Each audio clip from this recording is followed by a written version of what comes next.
Who smuggled a pistol into hospital which his seriously ill father used to shoot himself has pleaded guilty to firearms charges at Northampton Crown Court. Guy Button gave the gun to his father Ian, who was suffering from a debilitating illness. He died from a gunshot wound to the head in Northampton General Hospital on the 20th of October.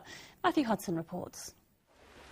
Hidden by an umbrella and surrounded by his family, Guy Button leaves Northampton Crown Court after admitting 4 firearms offences. Last October, the 30-year-old music teacher smuggled a handgun to his father Ian, who was in Northampton Hospital. The Walther PPK, similar to this one, was loaded and was not held legally. Ian Button, who had chronic lung disease, used it to shoot himself dead on a busy ward. Guy Button consistently denied knowing that his father intended to use the gun to take his own life here at Northampton General Hospital, and indeed he was never charged with assisting a suicide. He claimed his father had told him that he had met someone here at the hospital who had agreed to safely dispose of the gun if Guy Button would bring it in. Ian Button lived at this house in Northampton. He'd been due to move closer to his wife, who was in a nursing home. He left a note saying he had taken the weapon into the hospital himself. But during a police interview, his son admitted he had done it. He faces a lengthy prison sentence. Today, the police said the case should send out a clear message. I think everybody knows exactly what the circumstances are and what the implications are of possession of firearms or ammunition. And let's be honest, this is an extremely unusual case, so I would only say that it's unusual for these particular circumstances themselves, and it's not something I've ever counted before.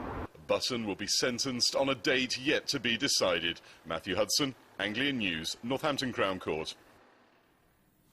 Hundreds of travellers from East Anglia faced a delayed start to their holiday today after a suspected terrorist attack killed 2 police officers in Majorca.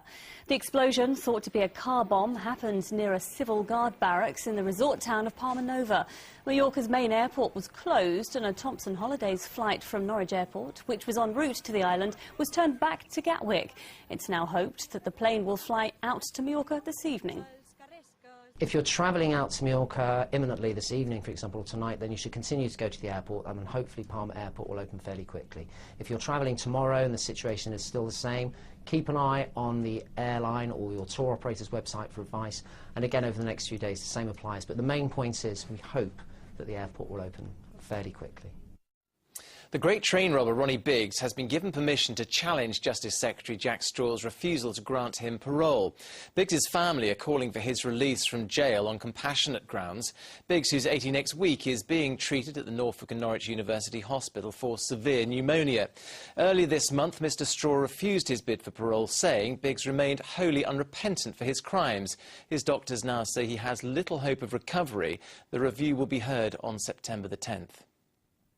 Well, next, a woman from Luton who's pregnant with her 14th child, despite her other 13 being taken into care, has been branded as evil by her own sister. Teresa Winters says she's learned from past mistakes and has vowed to carry on having children until social services allow her to keep one. But her sister Louise has told Anglia Tonight that it's all about making money and that Teresa's actions make her feel physically ill. Claire McGlasson went to meet her.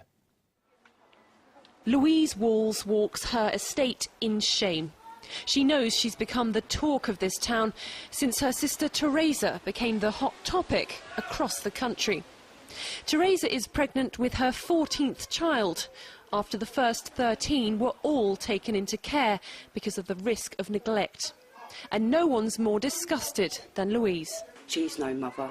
A mother wouldn't have a heart like she has. She has suffered but an evil heart. You're supposed to love your family, you're supposed to guide your family, you're supposed to be there for your mum, you're supposed to support your family, not throw them away like they're just a piece of paper, wrap them up and that's it, they're gone. That's what she's doing, she's wrapping these kids up like a piece of paper and throwing them away.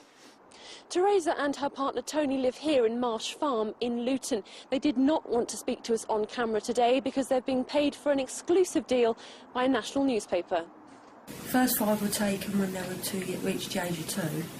And the others after that were taken straight from birth. I've always said to social services, for every child they take, I will have another one, because at the end of the day, we just want to be a family, even if it's with their support.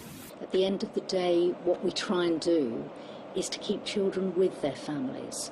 And what that means is identifying what the risks are, identifying the strengths within a family, identifying what support is needed to enable children to be maintained at home. In some exceptional circumstances, that is not possible. Teresa and Tony are paid £1,100 a month in benefits. That's before the government's grants of up to £700 per pregnancy. I'm struggling on what I've got, but I'm not going out there making babies because there's money involved. There's people out there who can't even have children. They write what they're saying. She's just making it over and over again. She's a baby factory. That's what she is. There is only one way they're going to stop her. Get her into court, fight for it, take her into court, get her into hospital, get her sterilised now before she has 30, 40 kids out there. It's not going to stop. Louise has 3 children of her own, the eldest 16-year-old James. Her new niece or nephew is due to be born in November. Louise says given the chance, she would raise them as her own to save another child from growing up in care. Claire McGlasson, Anglia News, Northampton.